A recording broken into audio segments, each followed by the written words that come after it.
Do you know many people are having trouble with their Sony camcorder screens flashing unexpectedly? Don't worry. In this video, we'll show you how you do this. Let's start. Step 1. Check moisture.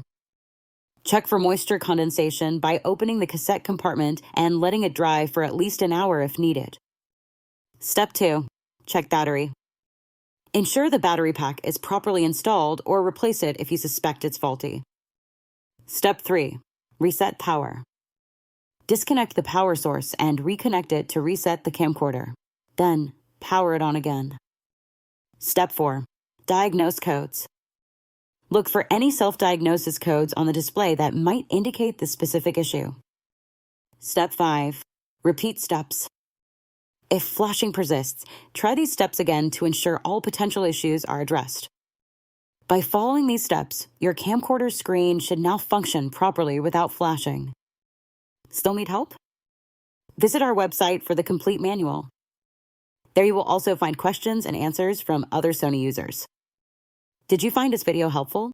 By subscribing, you help us continue to answer users' questions. So, subscribe to our channel. Thanks for watching and see you in the next video.